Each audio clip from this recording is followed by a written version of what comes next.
Hi, and welcome back to Lesson 5 of our 6-part series about discovering your purpose in life. As you know, we're focusing on 6 things that you can do to invite God to reveal His boldest purpose for your life. It's based on how you've been wired. In this lesson, we're looking at how to write your lifetime dream statement. This exercise will help you create a brief outline of your next steps on the pathway to purpose as you move toward your lifetime dream. The statement that you create will help you make the most far-reaching contributions of your life, one that could have ripple effects on countless people. And before we dive into the details, I want you to know that it's natural to have a strange reaction even to the idea that you have this fascinating, custom-made purpose assigned by God. You may feel you're not worthy enough or smart enough or holy enough to shoulder this responsibility of a personal life mission that God will reveal. Or maybe that the dream you're sensing is your own making, not from God, because of prideful or selfish desires. Maybe you just cringe at this thought, thinking that God is a taskmaster and is assigning you something that's super difficult or unappealing, then you don't even want to do it. Or maybe you don't have the right motives and spiritual gifts or character traits to complete this task. The list of worried reaction to God's call is endless. And the truth is that none of us is good enough to measure up to the task, are we? We all have a ton of doubts and concerns and fears, and it's only by the grace of God and His power that we'll be able to answer the call in our life. And that's great because we wouldn't want to brag about our own doing anyhow. Please hear my heart on this. Get the focus off of you and onto a passionate God who's entrusted you with big hopes and big dreams. God can't wait for you to unwrap the gift of His purpose and further His kingdom, and in the process, causing you to become more like His Son, Jesus Christ. So go ahead and ask God to reveal His passion, mission, and vision in spite of your doubts, fears, and sins. Because if you accept the unique life purpose that God specifically designed for you, you'll have that bold, passionate, lifetime dream that far exceeds your highest hopes. So what about this lifetime dream statement you're going to work on? Is it difficult to write? No, it's not hard at all, because really you're going to answer just 4 simple questions on the formatted template in your life map. And it'll end up with this logical declaration to copy in the last exercise. By the way, I'm not talking about writing an exciting statement that could apply to millions of other people and you. I'm talking about writing one that pertains only to you. Let me explain.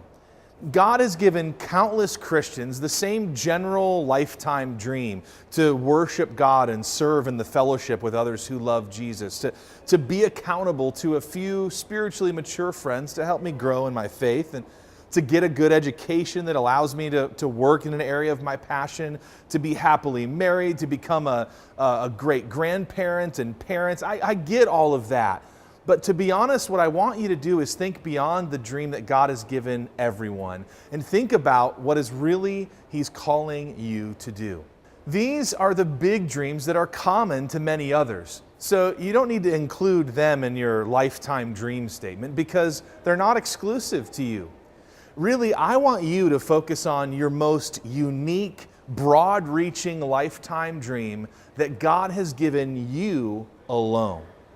Well, let's look at the 4 main parts of the lifetime dream, which is another way of saying your life mission or your most unique life purpose. Here's the 4 exercises. Number 1 is, what group is God calling me to serve? Has God put a burden on your heart for a particular group of people? Have you ever wondered, could God possibly be calling me to serve that group of people? Worded differently, it might be like, what is your target audience for your ministry? Do you want to help kids who've been abused? Do you want to serve actors in Hollywood or be kind and help recover those that are in addiction or the sick or elderly or homeless or people that are new to your country? Really, you'll have to give that some thought because you're called to deliver a particular message to a specific audience. So the next question becomes, what do you feel called to say? Exercise number 2 is, what is my life message, or what is my motto? Your mission, should you decide to accept it, is to deliver a deliberate message to a designated group of people. You're being called to perform a spectacular feat, and that is to deliver a message from God to a specific group of people. In the Bible, God chose Isaiah to carry a specific message to a particular group of people, the people of Israel. And Isaiah's response was very simple. He said, "Here am I, send me." Will Isaiah's response be your response when you're asked to carry out this precise message to a distinct people group? What do you feel called to say? Mother Teresa felt called to say to the poorest of the poor, Jesus loves you. Think of your life message like a company tagline, like Nike's Just Do It campaign. And really, this is your own God-inspired slogan that will not only minister to others, but it'll keep you focused and invite interested onlookers to come on board to help you. Let's talk next about the third exercise. How will I get this life message out? Will you speak, write, act, paint, sing, build, teach, pastor, or lead? God has an ideal way that fits with exactly how you're wired to get His message out. Here are some examples of potential delivery methods for your life message. Maybe you're supposed to get the word out using your voice. Maybe someday you'd have a radio show or an internet talk show, or maybe your gift is the written word and you might feel led to write something, maybe a book. Maybe you'd be blessed with a lot of financial resources and you'd use your money to maybe build a building for a youth ministry. Maybe you're talented and gifted with your hands and you'd even travel to a foreign country halfway around the world and dig wells for a country with no fresh drinking water.